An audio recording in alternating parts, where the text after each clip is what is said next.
Mo! So who do you want to start with? Now I'll get something to eat.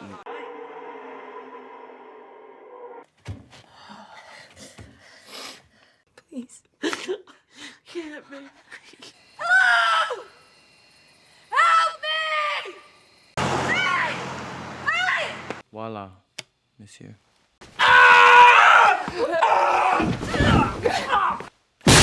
Look out!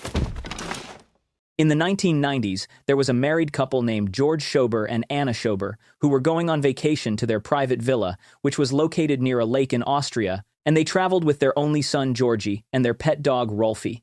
Shortly after, when they were almost at the house, they stopped first to greet their neighbors at the villa next door, who were a couple named Fred and Eva. Hey!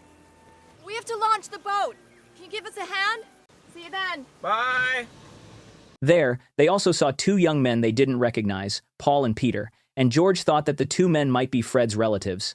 During their vacation, George and Anna had planned to invite Fred and Eva to play golf at around 10 o'clock the next morning. However, Anna noticed that Fred acted very nervously, and she also noticed that Fred and Eva's daughter was not with them, so she thought that the girl might be inside the house or at the beach nearby. Later, Anna asked Fred to come to her villa to help put their boat into the lake. At that time, when George asked Fred about Paul, he claimed that Paul was the son of his business partner. When Paul shook Anna's hand, it was seen that he was wearing white gloves, probably because he had been playing golf before.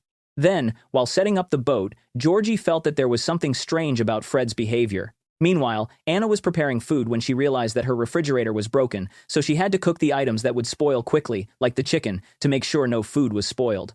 She also called her friend, Gerda, who was planning to stay in a nearby villa with her husband. Not long after that, Georgie came in to borrow a knife to help his father with the boat.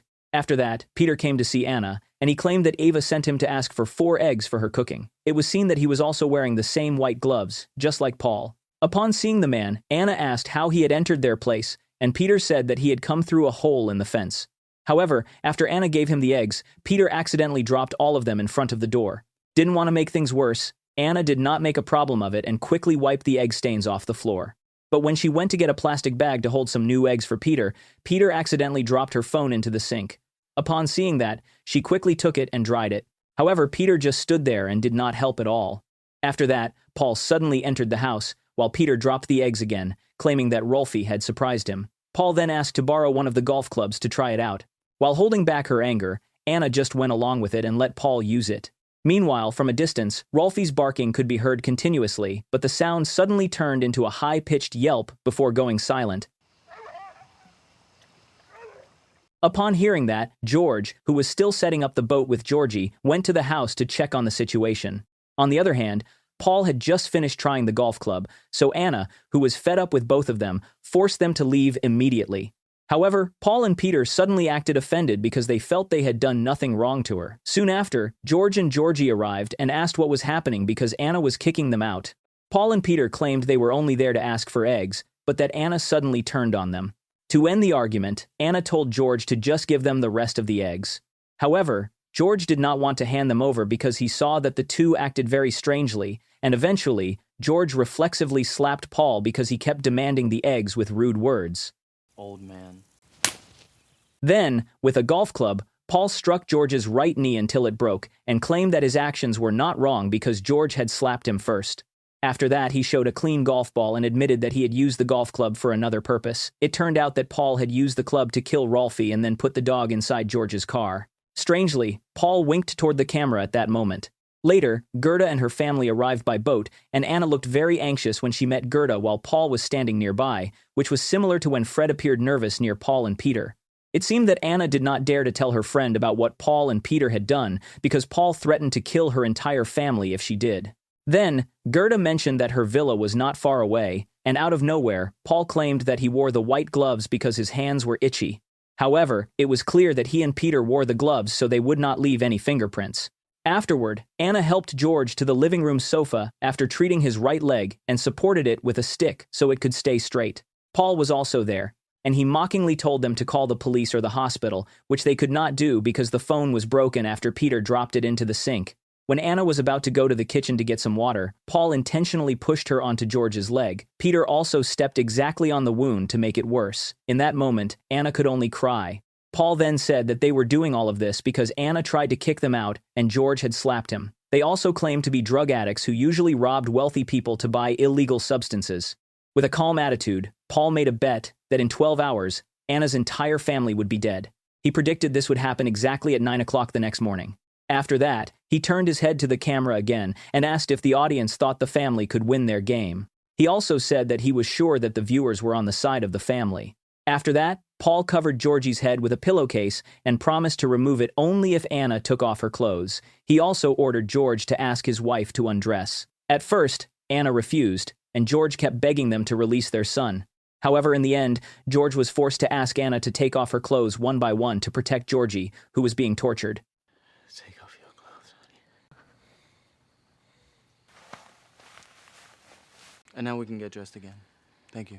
Then, after Anna put her clothes back on, Paul told Peter to take Georgie to the bathroom because the boy had wet himself. Seeing the opportunity, Georgie tried to escape through a window on the second floor, while Anna tried to hold Paul and Peter. Immediately, Paul tied Anna's legs with tape so she could not go anywhere, and then went outside to look for Georgie.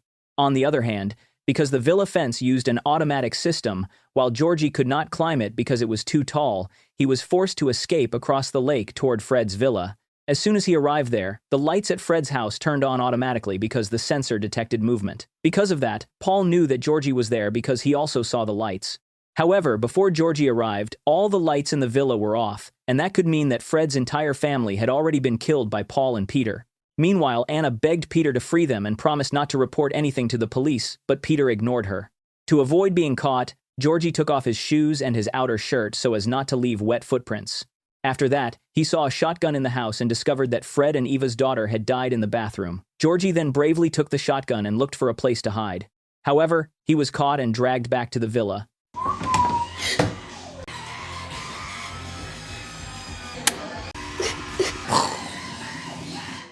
Unfortunately, Paul now held the shotgun and 2 shells in it. He then went to the kitchen to find food, while Peter was choosing who he should kill first. Without any guilt, Peter finally shot Georgie to death as a punishment because he had tried to escape before, and this left George and Anna completely devastated. After that, Paul and Peter calmly left the house as if nothing had happened, showing how they really enjoyed torturing wealthy families for their own satisfaction. After successfully freeing her bonds with a kitchen knife, Anna slowly helped George. She also had to go outside alone to look for help because George's injury was too severe. Additionally, her phone still did not work even though she had tried to dry it with a hairdryer. Then, before she left, George apologized to her because their vacation had turned into a nightmare and their son was dead. Upon hearing that, Anna cried and told him that she loved him. Outside the villa, since the gate system was broken by Paul and Peter, Anna cut the fence with pliers and ran along the path. She then tried to shout toward Fred's villa when she passed by, but no one answered because the whole family was dead. Eventually, she saw a car in the distance and hid first because she was afraid it was driven by Paul and Peter. Then, once she was sure the car had passed and the driver was someone else, she shouted for help, but the driver did not hear her. Soon after, a second car passed, and this time Anna immediately asked for help. However, it was Paul and Peter, so she was caught again. Meanwhile, inside the house, George tried to walk limply to cover Georgie's body with a cloth. Then, he was shocked when a golf ball suddenly rolled across the floor. It turned out that it was Paul and Peter who were dragging Anna back to the house. In the morning, Paul and Peter killed George with a knife, while Anna could only stare blankly as if she had no tears left. At that moment, Paul mocked Anna and told her to pray in whatever way she wanted. But suddenly, Anna grabbed the shotgun nearby and shot Peter. No! Keep me safe. I'll throw the knife. However, something strange happened. Paul grabbed a television remote and rewound the scene to the moment before Peter was shot. The explanation behind this was simple. This was the way the director of the film, Michael Haneke, showed that the film would not end the way the audience wanted, as he wanted to show the irony of why viewers agree with heroes using violence against villains. He believed that violence is still violence, no matter who does it. After that, Paul used the last bullet to shoot George again to make sure he was dead. Then, he and Peter took Anna, whose mouth was covered with tape, onto the boat while they all wore yellow coats.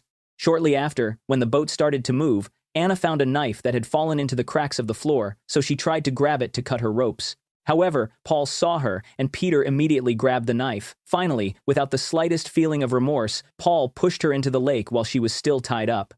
So where was I? Ciao, Bella. Getting kind of hungry. It's true. The two men then continued their conversation, as they had targeted Gerda and her family. Just like how he had done with George's family, he used the excuse of asking for eggs. In a moment, he looked toward the camera again, signaling that this would end the same as what happened to George's family.